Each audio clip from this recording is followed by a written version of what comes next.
चलिए question number 15 बहुत ही ज्यादा इंपॉर्टेंट क्वेश्चन है बच्चों, वेरी वेरी इंपॉर्टेंट क्वेश्चन। इतना ज्यादा इंपॉर्टेंट क्वेश्चन कि इसको थ्योरम के जैसा इंपॉर्टेंट मान के चलिए। जिस तरीके से थ्योरम जो होते हैं चैप्टर 6 के एकदम कहते हैं कि टीचर्स आना ही आना है, आना ही आना है, और जो थ्योरम पिछले साल नहीं पूछा है वो नेक्स्ट इस ईयर आएगा ही आएगा। उसी तरीके से ये क्वेश्चन है और इसका इंपॉर्टेंस इसलिए और भी ज्यादा बढ़ जाता है क्योंकि ये क्वेश्चन बच्चे इतना ज्यादा आने के चांसेस रहते हैं फिर भी छोड़ के आते हैं। एक छोटी छोटी सी गलतियों के कारण इसको छोड़ करके आ जाते हैं और नंबर गवा देते हैं, और हमेशा 3-4 मार्क्स में ये आता है। ठीक है, कहीं ना कहीं या तो मेन क्वेश्चन में आ जाए या तो और करके एडजस्ट कर दे, लेकिन करता है लगभग। तो चलिए इतने इंपॉर्टेंट क्वेश्चन को अच्छे तरीके से समझते हैं। देखिए सबसे पहले यहां लिखा हुआ क्या, इन एन इक्विलैटरल ट्राइंगल। तो एक फिगर बना लेते हैं जो इक्विलैटरल ट्राइंगल है। ओके, ये रहा ए बी और ये सी रहा। Clear? D is a point on side BC such that BD equal to 1/3 BC। अब यहां पर B is a point on the side BC पढ़ना है और तुरंत एक्शन नहीं लेना है, जो पॉइंट कहीं रख दे। एकदम इतनी छोटी बातें हैं और इतना जबरदस्त, जब ये बच्चे फंसते हैं तो एकदम एग्जामिनेशन में जाकर ही फंसते हैं। ये एक डी पॉइंट है जो बीसी के ऊपर है, लेकिन पॉइंट कहां रखना है वो इसके लिए थोड़ा समझना है। देखिए बीडी इक्वल टू 1/3 बीसी है, जो बीडी की लेंथ होगी वो बीसी के 1/3 होगी। तो बीसी की 1/3 का मतलब क्या हो गया कि इसका झुकाव बी की तरफ होगा। ध्यान से देना है, अब झुकाव अगर बी की तरफ होगा तो मान लीजिए डी हम यहां कर दे। प्रूव करना, चलिए गिवन है हमारे पास, गिवन है क्या, पहले ये लिख लेते हैं BD इक्वल टू 1/3 BC, और जो प्रूव करना है वो क्या है, 9AD square equals to 7AB square. तो पहले इस क्वेश्चन को एक कंस्ट्रक्शन भी करना पड़ेगा,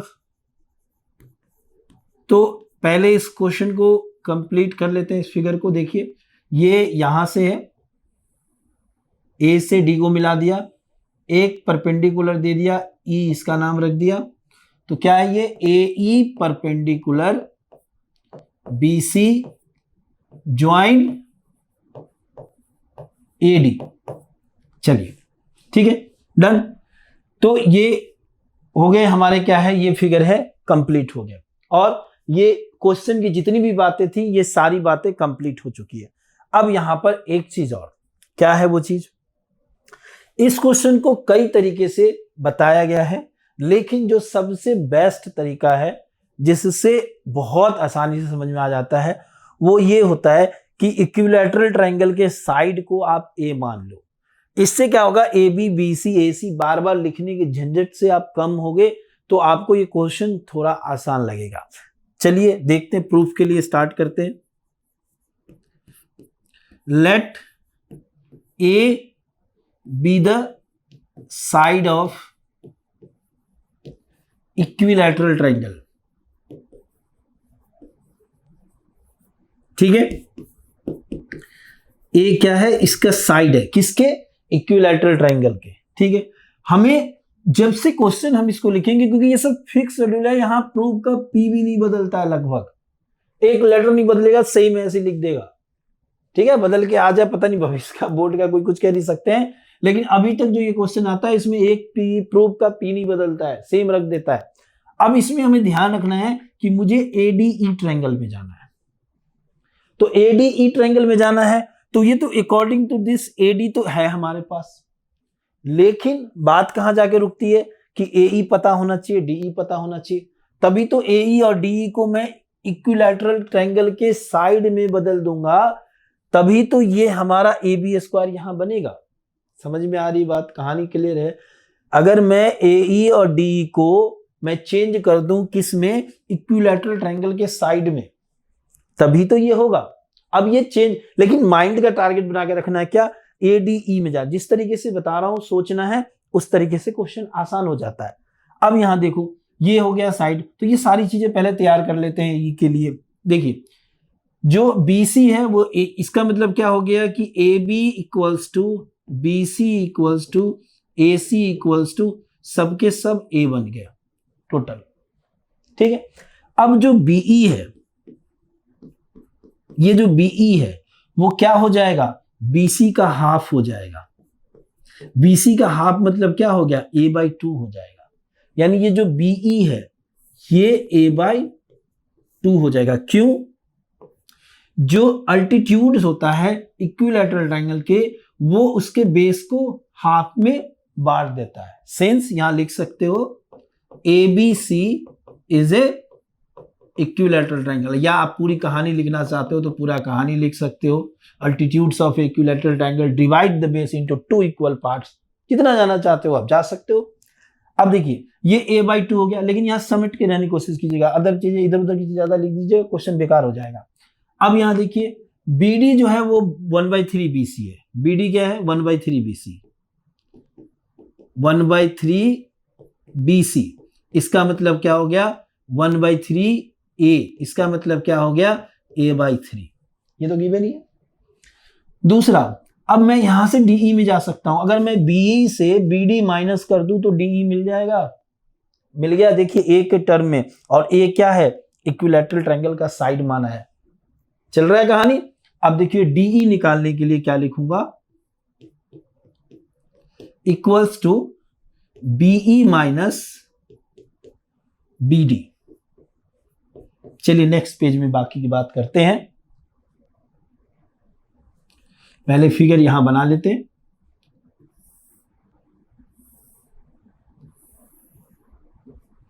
ABC, ये D थोड़ा इधर और ये E परपेंडिकुलर। ठीक है, डन। तो यहां कहां तक हम चले थे, BE equals to DE equals to BE minus BD। ठीक है, हाँ। जो BE था वो क्या था, A/2, और जो BD है वो क्या है हमारा, A/3। इन दोनों को अगर सॉल्व करें, 6 LCM, 3A minus 2A, A/6। यानी जो DE आया है वो क्या आया है, A/6। कहने का मतलब ADE के लिए मुझे DE मिल गया, अब चाहिए मुझे AE। तो AE कहां से मिल सकता है, देखो अगर मैं AE और B इस ट्रायंगल में जाऊं तो मुझे A के टर्म में AB भी पता है और मुझे A के टर्म में BE पता है, जो अल्टीट्यूड वाले मेथड से बताया उससे। तो वहां से भी मुझे AE जो है वो A के टर्म में मिल जाएगा। समझ में आ रही बात। चलिए, तो इन ट्रायंगल, ये क्लियर हो गया। In triangle ABE, okay. अब ABE में क्या लिखूंगा, AE square equals to AB square plus BE square. Okay, clear. अब यहां से देख लो, जो AE स्क्वायर है equals to AB is A square plus BE is A/2 का होल स्क्वायर। चलिए लिख करके दोबारा लिख लेते हैं, A square plus A square by 4। ठीक है, इन दोनों का एलसीएम लीजिए, ये क्या हो जाएगा, AE, ये हो गया 4 एलसीएम, तो ये हो गया 5A स्क्वायर। क्या बन गया, 5A स्क्वायर। अब यहां पर देखिए, तो AE उल्टे क्रम बनेगा, सॉरी यहां AE उल्टे क्रम में बनेगा। एक मिनट बच्चों, देखिए जो AE स्क्वायर AB स्क्वायर ऐसा बनेगा, AE square plus BE square. तो AE जो बनेगा वो क्या बनेगा, AB square minus BE square. Hypotenuse से अलग है ना, तो अलग तो करना पड़ेगा ना।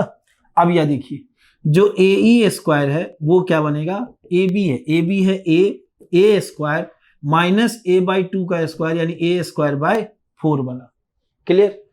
अब इन दोनों का एलसीएम क्या हो जाएगा, ये 4 हो गया, ये 4A square minus A square 3A square by 4।